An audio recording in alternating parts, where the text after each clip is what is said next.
Good afternoon, and welcome to Jeff and the Rabbi. Well, new show. This is the 50th anniversary this week of the Six-Day War. That's right. An amazing time, amazing, miraculous time. But, in this short 50 years, now I was doing a lot of reading, the few articles that came out about it, and everything was kind of talking about how the Israelis won this war. The Egyptian generals weren't that good. The Jordanian generals weren't that good. It was an amazing battle plan. And it kind of, not that I was old enough to remember back in that time. What do you mean? You weren't even, a twinkle of your parents' eye? Not. Okay, yeah. Absolutely not. Yeah, right. But from what I heard reading the Right. history books, Yeah. back then it was talking about the amazing miracles, everything that happens. Today it's more of just an amazing victory. And that's and it's only been 50 years, and that's kind of where we are now. So some of us are even willing to admit that we actually remember. whoa. Well, I obviously don't remember that. Yeah, right. That's true. But I heard it was a good day. You've heard a lot about it. Yeah. It was a good day for us Jews. Yeah, right. So I figure what we would talk about today, since we brought in an expert today, the rabbi. Yep. One, because he's living history in himself. Yeah. And If I'm living, I'm history. Right. And that he knows all the good stuff. To explain to us, the miracles, and people today, miracles. Right. What does that mean? The miracles that occurred in the Six-Day War. Right. The Six-Day War is really the perfect example of miracles, because the Six-Day War has always been cited as the example of military superiority, genius, insight, intelligence, all that stuff. Right. Right? So, quick review of the story, really important, just to get the story down, especially for people like you that just young Right, lads that right. don't know anything about this. Right. So, we got the State of Israel, and the State of Israel was a lot smaller than it is today. And it was this sort of strange little map where the country was at its narrowest point, was only 22 miles wide. So it was a small little country, and had all these nasty neighbors around it that wanted to destroy it. And in May, and in the months leading up, April, May, in 1967, basically, all the Arab countries said, we're going to wipe out Israel. And they made it very clear. Right. Then they blockaded a place called the Straits of Tiran, which means that nothing could come up through the Red Sea, Gulf of Aqaba. Food, ammunition, anything. Nothing could come in that way. So that blocked off one of the main ports, and that was the port through which Israel was receiving all of its oil, which in those days it was buying from Iran. And all the Iranian stuff was coming straight up through there. The Iranians were on our side back then. That's right. There was a guy named the Shah. Yeah. The Shah was really very pro-Western, pro-Israel, good buddies, and everything like that. And the Arabs put their navy and they blockaded it. The Egyptians moved all their troops into the Sinai Desert, which at the time was totally under Egyptian control, which later on became under Israeli control, and then now back again under Egypt. Right, but at the time it was totally Egyptian, including the whole Gaza, and they flooded all their troops in there, so they were literally right there waiting to go. And you even had the Jordanians obviously up here, and the Syrians and the Iraqis coming behind. The Jordanians occupied half of Jerusalem. Right. So the Jordanians were literally in Jerusalem. So it wasn't like that there were some, because the Jordanians were on both sides. The country was called Transjordan. It was on both sides of the Jordan River, so it was literally used to be referred as Palestine, and then Transjordan. Right into Jerusalem. Right. I mean, it was really so they were all over the place, and they all decided they announced. I mean, Nasser, who was the prime minister of Egypt, we're going to wipe Israel out. We're going to drive them into the sea, and everybody believed it, including the Israelis. Yep. Including the Israelis. So it was a dire situation. The Israelis thought it's going to be a bloodbath. Even if we survive, it's going to be a bloodbath. So there's all kinds of stories told and documented 100 times over. They were preparing parks in Israel to be cemeteries, and everyone would just presume this is going to be the worst thing ever. Okay, what happened was, on the morning of June 5th, the Israelis decided, they had already decided, and they had been practicing this for years. They decided to launch a preemptive attack. This is after the Straits of Tiran were already blockaded. Which is an act of war. Right. That was an act of war. They already said, listen, you blockade us, that's an act of war. And everyone is expecting something to happen. The Egyptians were expecting the Israelis to launch an attack. The Jordanians, everyone was expecting the Israelis to launch some type of attack.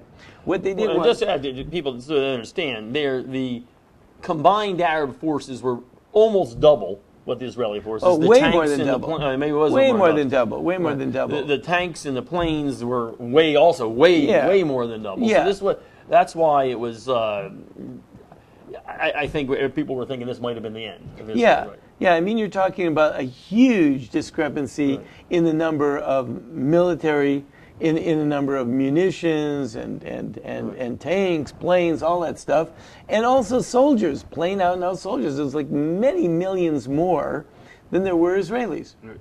So the Israelis launched an attack at 7:30 a.m. on, or is designed to get to Egypt at 7:30 a.m. on the morning of June 5th.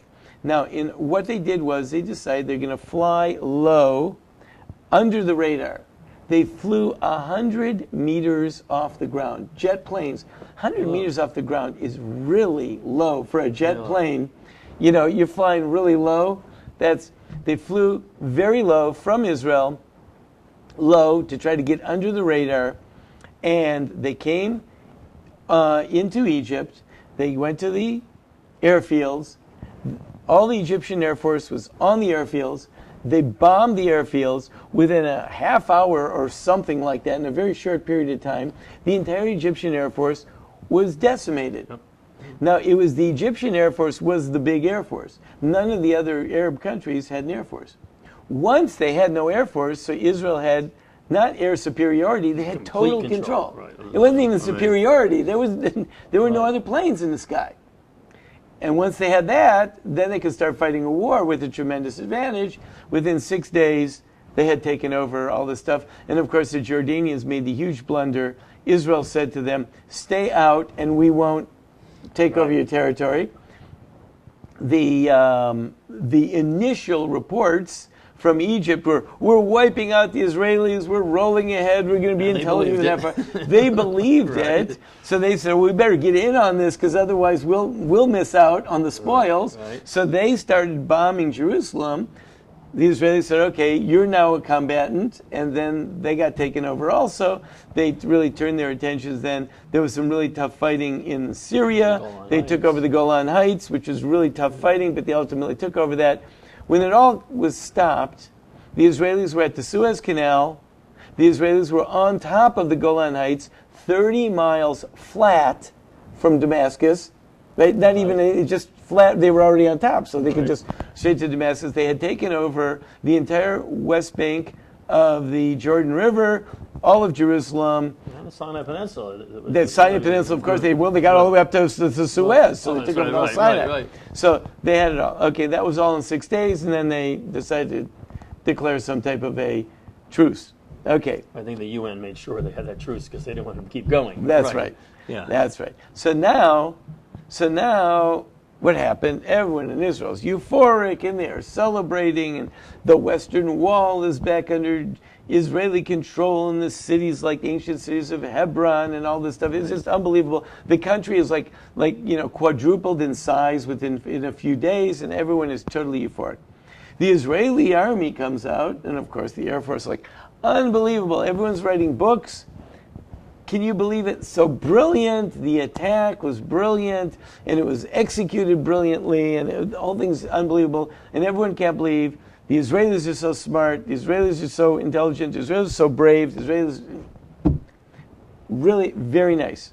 Okay, now turn the clock ahead 50 years. Right. It was really amazing, but I'd like to make the case for the fact that it was amazing for different reasons. More miraculous, I guess. Miraculous, exactly. Exactly. Now, of course, everyone has really, the army has said how great they were, and they trained and they worked on this for 5 years. They were working on this. not taking away anything from them. However, there is a historian now, sort of a revisionist historian. Right. This guy's name is Uri Milstein. And Uri Milstein has a tendency, he gets in a lot of trouble in Israel because he says some things that are inconveniently true. Right. So Uri Milstein has pointed out, amongst other things, just 3 things that I would like to bring to everyone's attention here from Uri Milstein. You can read up on it. He was, a few weeks ago, he was interviewed in one of the major Israeli newspapers, and they carried all this stuff very broadly. Okay, he points out 3 little factoids. Okay, he says, number one, there was a standing squadron of airplanes that were positioned above the Sinai, Egyptian, at all times, that just did reconnaissance around the Sinai. Right. As soon as one landed, the other one was already took their place. So they always had someone in the air keeping their eyes open to see if there was an attack coming from Israel. Standard. And you would think at that time it would They would have seen it, They'd be taking right? it pretty serious. They too, would because have this seen is it, Everybody right. knew it was coming. Right. The night before, there had been a huge celebration. The Air Force had a big party. The Egyptian Air Force. Egyptian Air Force had a big party. And everyone partied a little bit too much. And the squadron that was supposed to be in the air at 7:30 a.m. on June 5th, they were sleeping it off. Amazing. They were sleeping it off. So they weren't in the air. The previous squadron landed. Their replacements never took off because they were just stone drunk. That's a heck of a They were covered. coincidence. The Israelis did not know that and could not have known that. Right. They did not know that that was going to happen, right? But it just so happens that the squadron that was supposed to be there, that would have for sure sighted them, was not in the air. Okay, Right. that's number one. Number 2, factoid. That day, the Egyptian top brass was scheduled to visit the Sinai and review the troops. Right. Now, they were afraid because they knew that there was a lot of anti-aircraft batteries in the Sinai. Right. They were afraid that they're going to fly, and one of their anti-aircraft batteries is going to be a little trigger happy, Right. see a plane, not identify it properly, and shoot it down. So they're afraid, like all these generals, that, we'll fly to Sinai, but, our own troops are going to shoot us down. Right. So they issued an order. No anti-aircraft batteries Wow. are to be discharged on June 5th. Wow. Bad call. So there were anti-aircraft emplacements. They saw these Israeli jets like zoom streaking by on their way to Egypt, Right. but they're not allowed to shoot it that Orders today. say They were no. told. They were told specific orders: no shooting on June 5th. Wow. So the Israelis were not noticed by the squadron that's always up in the air because it wasn't always up in the air. They were flying low to the ground. When you're flying low to the ground, any guy who's got an anti-aircraft Right. bag can shoot right at you. Right. But they were told not to shoot. Okay? The third one is there is a mountain in Jordan that has a huge radar station on top of it. I've heard this one. Yep. And this is trained right at Israel. And they know any plane, they turn on their engine in Israel, Right. and this Jordanian radar station knows about it. And the Jordanians' job was, if they see the planes taking off, depending on what direction they're headed, Egypt. they got to tell them. So they see planes take off, they're going to Egypt, they tell them right away, planes are coming in. Okay, this is the classic. They were supposed to warn them. They warned the Egyptians 3 times, they got no response. Why did they get no response? It turns out that they communicate with each other in code. Every 30 days they change the code. June 5th happened to be day 30 when the codes get changed. Again, the Israelis didn't They didn't know know. this. Nope. The Israelis didn't know this. They changed the code. The problem is one of them, I don't know which one, but one of them had changed the code and the other The was still Egyptians, using right, the older right, code. yeah. So when they went to talk to each other, they sent a message. It didn't go because it was gibberish, right? They didn't know what was going on. The message never got communicated because the other one hadn't changed the code yet. So therefore, they were informed, the Egyptians were informed, or at least the Jordanians tried to inform them, but the message didn't get across. Now the amazing thing is, really if you think about it, the Israelis didn't know of any of these three facts. They couldn't have. They didn't know that there was going to be a party and that these guys were going to get so smashed that they weren't going to be able to get up the next morning. They didn't know that the Egyptians had planned to take a trip and visit, review the troops in Sinai that day. And they didn't know that the codes would be changed. So therefore, they had every reason to believe that they would have been discovered 3 times over. Right, right. Which would have doomed the whole effort, right? So you could actually say, from a certain perspective, you know, the biggest miracle is, in light of not knowing those 3 things, that they actually went ahead and did the plan anyway. Right, right. Because that was crazy. That's right. It was crazy for them to even try to pull this off, because they really could not have expected that they would have been discovered. Every one of the airplanes on the ground. Right. No, the truth is they thought that they're going to do it anyway, and they thought it's going to take them like 3 days. But in 3 days, they thought perhaps that they could wipe out the Egyptian Air Force. But of course, it took them like, I don't know, it was an hour or less, whatever it was. It was like a very small period of time, and they wiped everything out. Now, of course, they were patting themselves on the back for their brilliance. Right. But the truth is, they weren't so brilliant, but somebody was looking out for them. You could say they just caught 3 strokes of great luck. Yeah. Or, the way guys like me like to say it is, God was looking out for them and made them successful. I mean, it's hard. This one's a hard one to doubt, and then especially the reaction of the Egyptian troops, almost in a biblical way, bewildered and chaos, banging, walking into each other, surrendering. I've read stories of troops surrendering to 3 or 4 guys. I mean, just because they were so scared and freaked out. It's like almost a biblical type story that you see. Right. Exactly. Right, as the great line that the famous line in the Reader's Digest when talking about the 1948 war, it says, we would even think it was miraculous except that we saw it. Right. Yeah, right. If you see it, it can't be a miracle. It can't be miraculous. Because you saw it, then it's not a miracle. Right. But the point is that it was pretty miraculous. Now, whether it shows how great the Israeli army was, it shows that.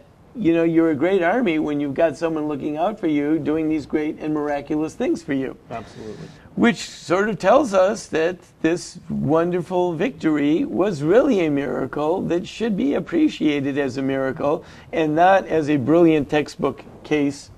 I did hear there's a famous quote that in West Point, they do not teach. They teach about great battles in history. They don't teach Israeli battles because they don't think that you can really learn anything from them because they say those are just like miraculous. Those just happen. And you can't just copy that. You can't really You can't really use that to learn tactics and things like that.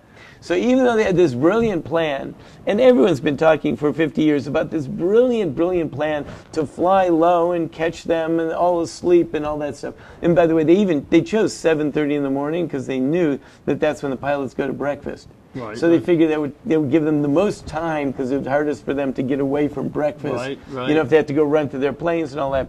But even so, without these other breaks, which meant that there was 0 advance warning, and there should have been warning. There was 0 advance warning. Without that, they certainly wouldn't have had that tactical advantage. So as brilliant as it was, like I said, almost the most miraculous thing is that they actually were willing to go through with it, which also shows you how desperate they were.